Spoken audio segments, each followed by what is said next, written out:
Esta es la voz del derecho.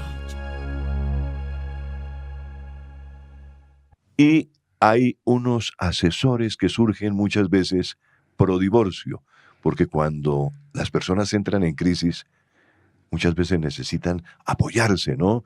En cierta forma, consultan al psicólogo, van a una parte, le consultan al tío, a la tía, al primo, a la prima, le cuentan cuál es su situación en ese momento en la vida en familia y dice, estoy pasando por una crisis con mi esposa o con mi esposo, depende de quién sea. Y pues obviamente hay también algunos abogados que están a la casa de esa guerra que se vive en esas familias. Hay amigos que dan casquillo, llamémoslo así, para que haya divorcio, ¿no?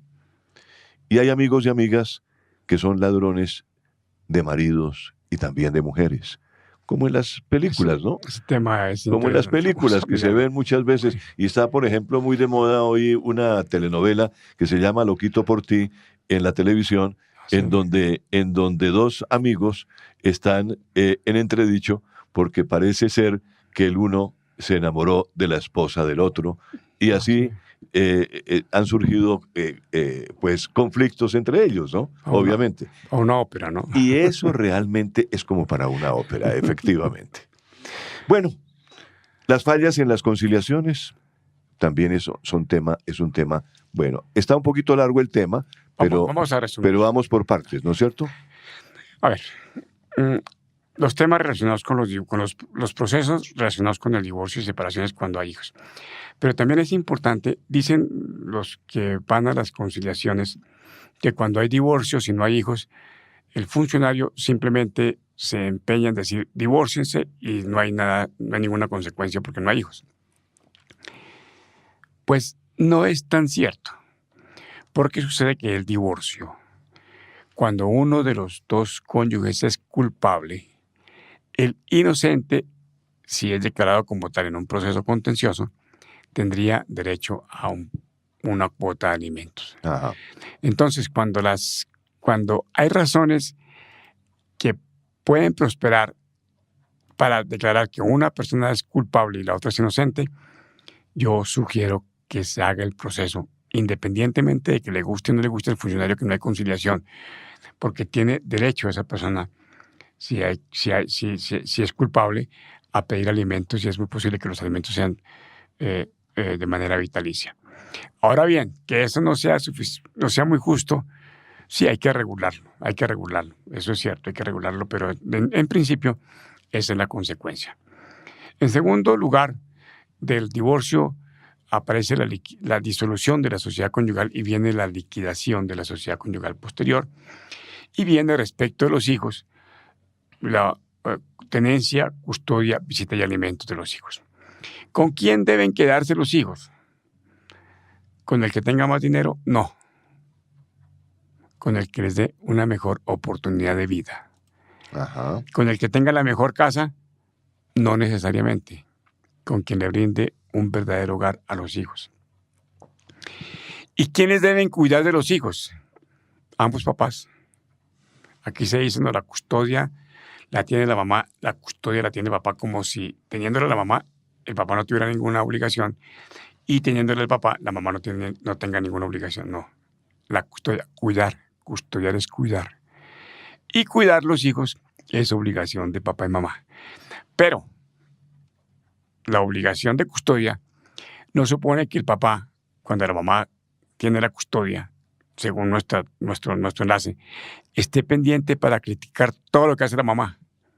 Aquí hay papás que usted no lo atiende, se fue niño sin bañarse, no hizo las tareas, usted está dedicada a salir con su nuevo novio, con su marido, usted descuida a los muchachitos, usted no le está dando la alimentación que sea, usted les está dando solamente pasta. Y entonces él, en vez de cuidar los hijos, lo que hace es plantearle un debate jurídico casi que penal a la mamá, porque todo lo que hace la mamá está saliendo mal. Claro. Eso es muy frecuente, el papá que está dedicado a eso. Mientras tanto, termina la perolata y entonces él va a encontrarse con la amante, va a salir feliz con la amante. Ya. Esa es la contradicción natural de la vida en familia, porque me decían, Me decían, abogado, ¿y por qué usted piensa que mi marido hizo tal cosa? Y yo les decía, pues porque en la relación afectiva no existe la lógica. La lógica existe en los libros de filosofía, ya que están en el estante.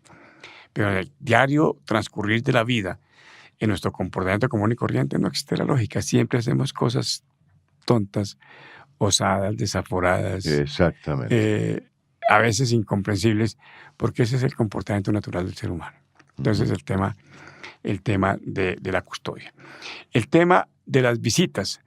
Aquí los jueces dicen, no, es que tienen que verlo cada 15 días. ¿Y por qué? ¿Dónde dice eso? En ninguna parte dice eso, en ninguna parte de la ley dice. En ninguna parte es conveniente que se diga eso. Porque yo veo a mi hijo, entonces lo puedo llamar dentro de 15 días. Hoy está cumpliendo años y como hoy no me toca visitar, entonces no lo puedo llamar hoy. Hoy está enfermo el niño y como no tiene visita, entonces no puedo ir a verlo para darle el auxilio que necesita estando en la clínica, Claro. por ejemplo. Claro. Entonces se ha vuelto una costumbre absolutamente absurda y arbitraria que las visitas son cada 15 días. Sí. No, las visitas, además no son visitas, es compartir. Porque yo no voy a visitar a mi hijo, eso no es un acto social. Es la obligación y no son los hijos, no soy yo el papá que tengo derecho a visitar a mis hijos. Yo tengo la obligación de visitarlos. La obligación de visitarlos, ¿para qué? Para darme cuenta qué les hace falta, para darme cuenta cómo están, para darme cuenta en qué les puedo colaborar, para darme cuenta qué necesidades urgentes tienen. Entonces no es que tenga yo derecho como papá a visitar a los hijos, tengo la obligación de ir a visitarlos. Y viene el tema de los alimentos que ya hemos dicho varias veces que son en proporción a lo que las personas reciben de ingresos. No es mitad y mitad, sino lo que reciben de ingresos. Y viene un tema bien interesante que es el tema de la liquidación de la sociedad conyugal, don Tito. Y en la liquidación de la sociedad conyugal hay una pregunta, usted nos puede auxiliar con la respuesta. Nos hacen la siguiente pregunta. Estamos separados desde hace 2 años. La verdad es que no nos dice si es la mujer o si es la esposa, pero cualquiera de los dos, porque la pregunta funciona para ambas partes. Estamos separados desde hace 2 años. No tenemos bienes en común, es decir, no hay bienes sociales. Y pregunta, ¿debemos hacer disolución de la sociedad conyugal? ¿Debemos hacer liquidación de bienes, separación de bienes? Esa es la pregunta que esta persona Esa es la pregunta del millón. La pregunta del millón con 0 pesos, sí. Muy bien. Bueno, aunque parezca contradictorio realmente, doctor Carlos, porque pues no es fácil entender que se separen bienes cuando no hay bienes, ¿no es cierto? Muchas personas dicen, pero ¿qué vamos a separar si no tenemos nada? Lo que la ley establece es que se disuelva y se liquide la sociedad conyugal, y una sociedad sí puede tener deudas o 0 bienes. Porque muchas veces los matrimonios tienen deudas, tarjetas de crédito, adquieren compromisos y no tienen realmente bienes. No han adquirido el primer bien, un carro o una casa. Y entonces, en estos casos es recomendable que se haga de todas maneras la disolución y liquidación de la sociedad conyugal ante un notario público. Eso tiene que ser por escritura, mejor que en un centro de conciliación, y se deje muy claro que no hay bienes para repartir, que no hay deudas sociales para asumir. La liquidación de la sociedad conyugal es un asunto que debe quedar muy claro y preciso para evitar reclamos por fallas que normalmente se pueden presentar en la liquidación, ¿no? Muchas veces se incurre en esa falla en la liquidación de la sociedad conyugal, y la sociedad conyugal no se debe confiar en proformas, de tal manera que hay que recibir una buena orientación de parte de un abogado, orientación de un experto en esa materia, que normalmente somos los abogados los que sabemos realmente cómo se debe hacer la liquidación y la disolución de una sociedad conyugal. Porque, como lo hemos dicho varias veces aquí en estos micrófonos, la disolución y la liquidación de la sociedad conyugal le permite a la persona continuar su vida en otras latitudes y poder tener también otra participación en otra sociedad, ¿no es cierto? Y no comprometer patrimonio futuro si no ha disuelto la sociedad conyugal. Puntito, muchas gracias. Una anotación. Si no se hace la disolución de la sociedad conyugal, un día uno de ellos de buenas compra el baloto. Y se lo gana. 21.000 millones de pesos. Tiene que repartir y entonces con el marido o la mujer. Tiene que repartirlo, exactamente. Entonces, por eso es importante. Pero digamos que no se gane el baloto. Que realmente el día de mañana le viene la buena suerte, le viene la racha de trabajo. Y entonces empieza a generar negocios y empieza a llenarse las arcas de los bancos de bastante dinero. Ahí puede haber realmente la situación que le cae o la mujer o el marido le puede caer a la mujer o la mujer al marido y entonces venga para acá, repartimos esa platica. Conclusión, es mejor hacer la disolución. Hay que hacer la disolución. Perfecto, muy bien, muchas gracias, don Tito. Viene un tema respecto del divorcio. Y es que hay unos asesores, hay unas personas que son expertas en orientar a las parejas que en un momento determinado y seguramente siempre van a tener esa posibilidad, se encuentran en dificultades de entendimiento. Sí, señor. Son los asesores. Los psicólogos en orientación familiar.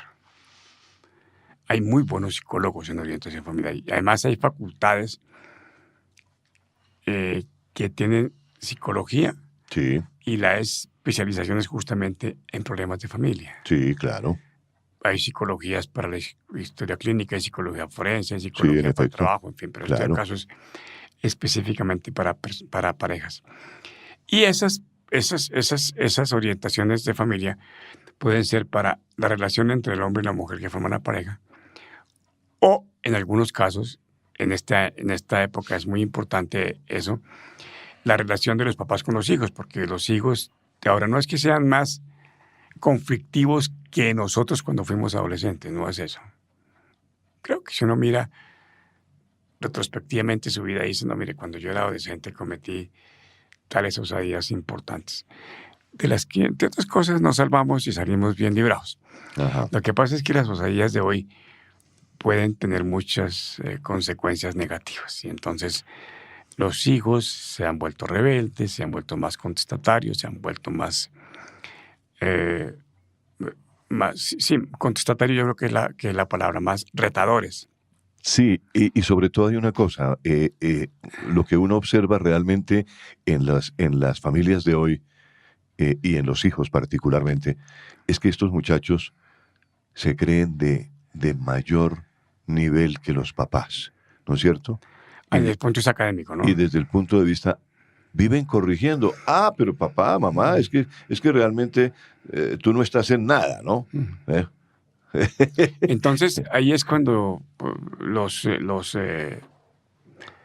comisarios de familia, los defensores de familia, los jueces de familia dicen, mandemos al niño al psicólogo. Sí. Yo no estoy de acuerdo con eso. Yo creo que los que tienen que ir al psicólogo son los papás. Claro. Porque el papá es el que dirige la batuta, él es el que tiene que saber cómo puede en un momento determinado tener una mejor comunicación con su hijo y cómo puede evitar en cuanto sea posible que haya la confrontación con el hijo y que el hijo no sea su amigo, no sea su confidente, no sea la persona que reciba la orientación del caso. Claro. Entonces me parece que ese psicólogo es muy importante. Otras personas les parece mejor la orientación religiosa. Ajá. A través del sacerdote, a través de su pastor o a través del orientador en las diferentes religiones, en la religión judía, en la religión musulmana, o simplemente van donde el agnóstico porque consideran que no es importante el tema espiritual. Esas personas deben orientar para establecer o para informar cuáles son los caminos que mejor se pueden utilizar para que permanezca la familia. Uh-huh. Sí, luego del estudio ya muy micro de la situación entre la pareja se da cuenta de que eso no funciona. ¿Por qué no funciona?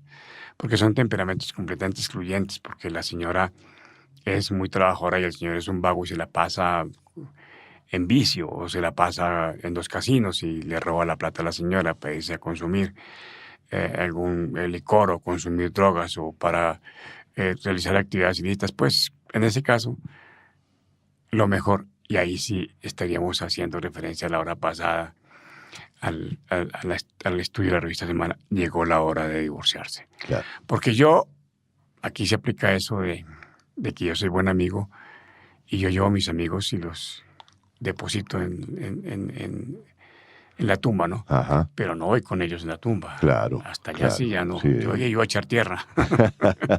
Pero que me echen tierra con él, no. Exacto. Entonces, la situación está en que la pareja no puede convivir.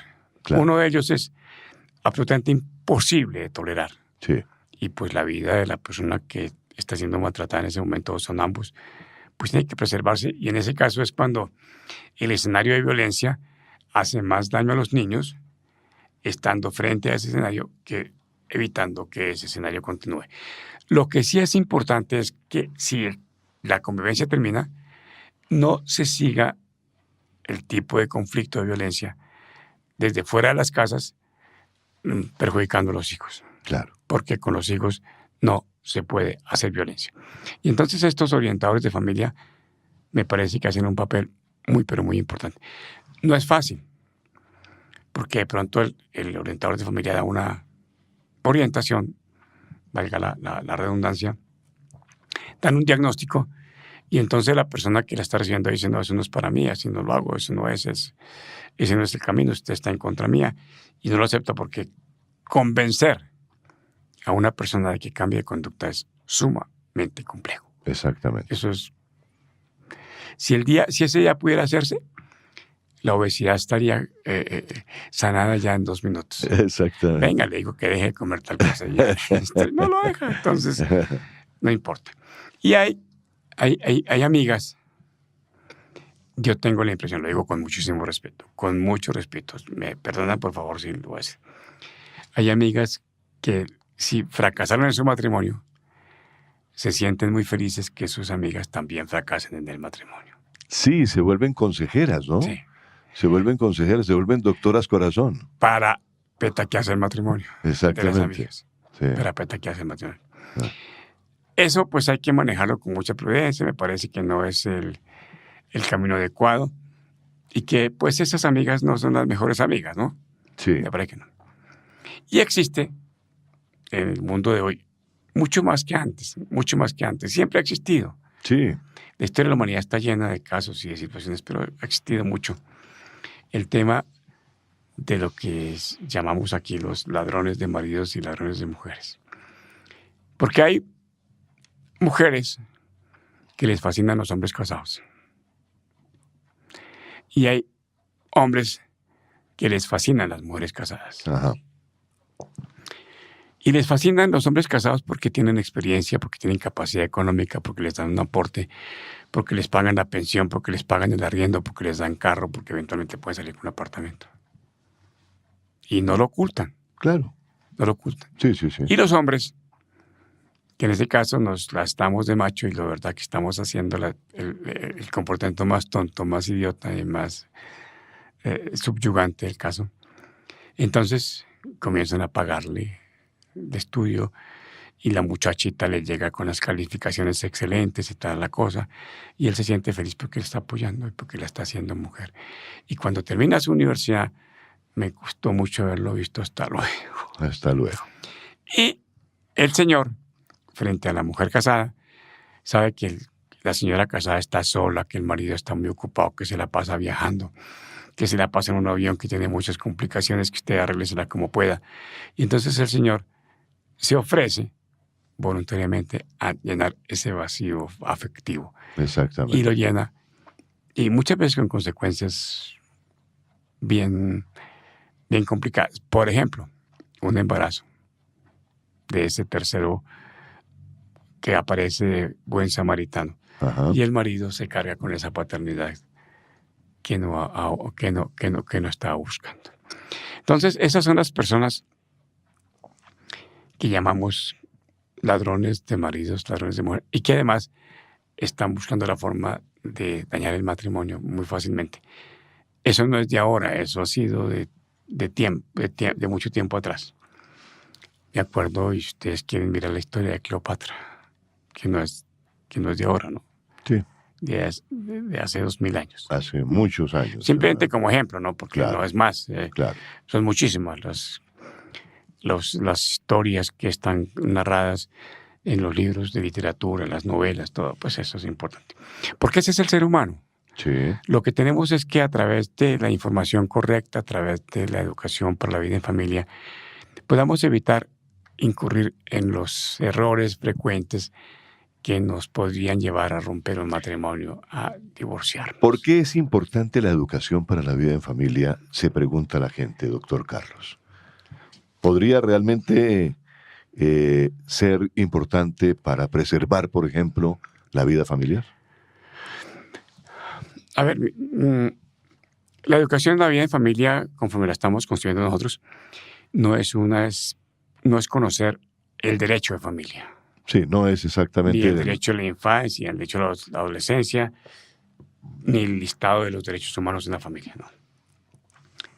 Ese es apenas un área chiquitica. Sí, Mire esto, manejo de la casa, lo que llaman la policultura en la época de nuestros muchos Antepasados. años antepasados. sí, La organización de la casa, ajá, la economía familiar, sí, la lúdica familiar, ajá, la formación académica, ujú, la relación laboral, sí. la ocupación, lo que llaman ¿cómo llaman los trabajadores ocupacionales? ¿Cómo llama? Sí, las personas No. que están... Eso tiene un término, trabajo social y trabajo ocupacional. creo que se trabajo llama. ocupacional. El manejo de la orientación en un momento determinado de quienes están en el plan de ayudar a la familia, como el psicólogo, como el médico, por ejemplo, el médico Claro, familiar.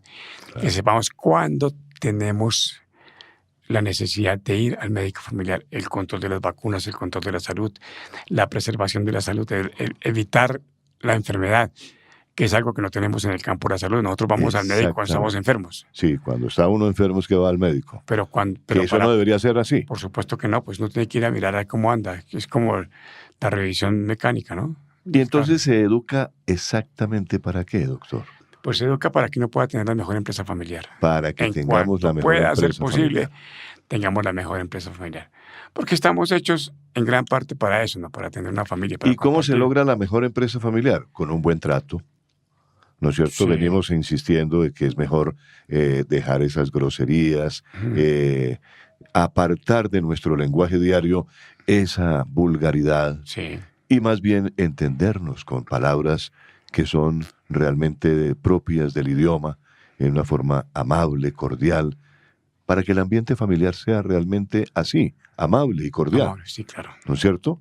Que haya un buen entendimiento de las personas que Un buen participan. manejo de la economía doméstica.